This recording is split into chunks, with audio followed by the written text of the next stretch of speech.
हम सब जानते हैं कि तंबाकू नियंत्रण भारतवर्ष में 2 दशकों से ज़्यादा समय हो गया है कि लागू किया गया है। इसमें हमें आंशिक सफलताएं भी मिली है। कुछ तंबाकू का बोझ कम हुआ है, किंतु यूं देखें तो तंबाकू के उपभोग, खाने पीने का बोझ बढ़ रहा है, क्योंकि जनसंख्या भी बढ़ रही है और तंबाकू जनित रोगों से होने वाले जो मृत्यु हैं उनका आंकड़ा इन पिछले 2 दशकों में 1800 से बढ़ के प्रतिदिन 3700 हो गया है और ये भारत के स्वास्थ्य मंत्रालय का आंकड़ा है 2018 का। साथ में एक जो समस्या और भी बड़ी आ रही है वो निकोटीन के पदार्थों की है। ई सिगरेट का तो हमने सुना ही था, हालांकि उसके पर प्रतिबंध का कानून लग गया है, परंतु फिर भी निकोटीन के पदार्थ ऑनलाइन और गैर कानूनी रूप से उपलब्ध हो रहे हैं और ये एक सुनामी की तरह है, क्योंकि जब मुंह में रखे जाने वाले निकोटीन के पैचेस बाजार में उपलब्ध हो गए हैं तो न तो हमें उस व्यक्ति के का पता लगेगा कि वो उपभोग कर रहा है कि नहीं या व्यसनी है कि नहीं, क्योंकि धूम्रपान जो करता है वो तो धुआं निकलता है उसका, उसकी बदबू आती है।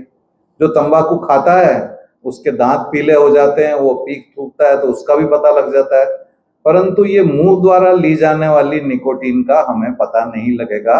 और इससे सबसे बड़ा भय यह है कि बच्चे जो हैं वो निकोटीन के व्यसन में फंसकर फिर जो है वो मुक्ति की और तंबाकू का ही नशा नहीं, दूसरे अन्य पदार्थों के नशे में भी प्रयुक्त हो जाएंगे।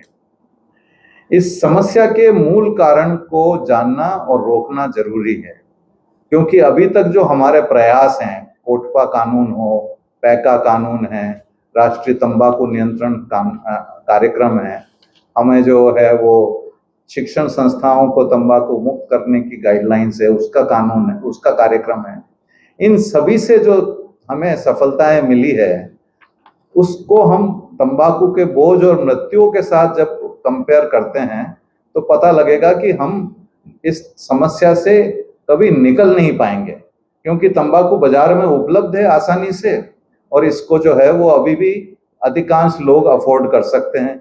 सिगरेट जरूर महंगी हुई है, परंतु बीड़ी बहुत सस्ती है, चबाने वाली तंबाकू भी हर कोई अफोर्ड कर सकता है और ये निकोटीन के पदार्थ जो हैं वो युवाओं को आकर्षित कर रहे हैं। अपने मन भावन जो है उनमें फ्लेवर्स हैं और उसमें जो है वो उपलब्धता इनकी ऑनलाइन बहुत ज़्यादा हो गई है, जो युवाओं के लिए एक रुचिकर तरीका है किसी भी पदार्थ को प्राप्त करने का।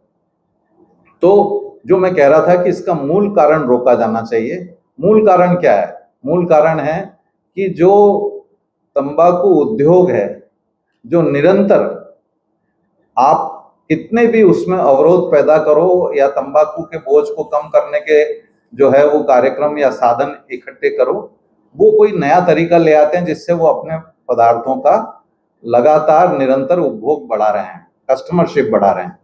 आप ये जानिए कि भारत में 2008 का जो स्वास्थ्य मंत्रालय का आंकड़ा है कि 13.5 लाख लोग प्रति वर्ष मर रहे हैं, तो उससे कहीं ज्यादा जो है वो नए कस्टमर्स जुड़ते जा रहे हैं। तो युवाओं के ऊपर अगर हमें ध्यान केंद्रित करना है तो हमें लगता है कि तंबाकू उद्योग की सभी गतिविधियों को दिसंबर 2030 तक रोक देना चाहिए। मैं ये क्यों कह रहा हूँ?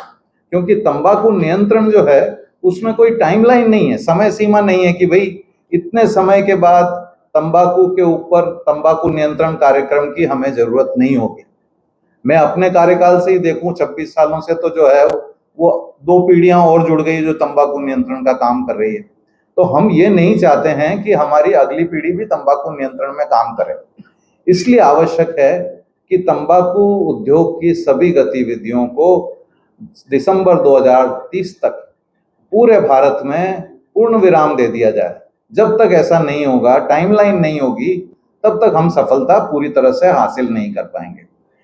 और तब तक के लिए हमें प्रदेश सरकार से हमारी प्रार्थना है कि आप युवाओं को तत्काल सुरक्षित करने के लिए तंबाकू मुक्त पीढ़ी की नीति ले आएं। तंबाकू मुक्त पीढ़ी का मतलब यह है कि हम जो है वो उनके जन्मदिन से एक जो है वो उनके तंबाकू खरीदने खाने पीने पर रोक लगा सकते हैं। और ये क्योंकि अन्य राष्ट्रों में और भारत में भी माना जा रहा है कि 1 जनवरी 2009 से जो पैदा हुए बच्चे हैं वो अगले साल 1 जनवरी 2027 तक 18 साल के हो जाएंगे। तो ये जो बच्चे अभी तंबाकू खा रहे हैं या नहीं खा रहे हैं, उन सबको सुरक्षित करने के लिए ये हमारी नीति बन जाए कि 1 जनवरी 2027 से उन्हें प्रदेश भर में कहीं पर भी कोई भी तंबाकू पदार्थ नहीं मिलेगा। अब इसकी सबसे बड़ी जरूरत हमारी एनफोर्समेंट को मजबूत करने की है, उस पे कार्य होना चाहिए। परंतु हमें लगता है कि अगर ऐसा किया जाएगा तो हम युवाओं को तो तत्काल सुरक्षित कर देंगे और तंबाकू के अंत की नीति को अगर हम लागू करते हैं तो हम जो है वो दिसंबर 2030 तक हमारे प्रदेश को और भारतवर्ष को तंबाकू से मुक्त कर सकेंगे। ये हमारा सबमिशन है और इसके ऊपर जो है वो मेरा सोच है कि जो भी स्टेक होल्डर्स हैं, विशेषकर सरकार को और अन्य संस्थाओं को इसके ऊपर ध्यान देना चाहिए, कार्य करना चाहिए। ये बिल्कुल लोग मान लें कि ये कोई बहुत बड़ा कठोर कदम नहीं होगा और जो 4.5 साल का समय है अभी सरकार के पास या अन्य या तंबाकू उद्योग के पास या तंबाकू पैदा करने वालों के लिए ये पर्याप्त समय है कि वो अपना जो है जीविका अर्जित करने का संसाधन दूसरा ढूंढ लें। सरकार को जो रेवेन्यू मिल रहा है वो तो वैसे ही बहुत कम है और तो इसलिए सरकार को तो लाभ ही होगा तंबाकू के अंत करने से। तो इसके ऊपर जो है वो गहन विचार की और नीति बनाने की आवश्यकता है। बहुत बहुत धन्यवाद।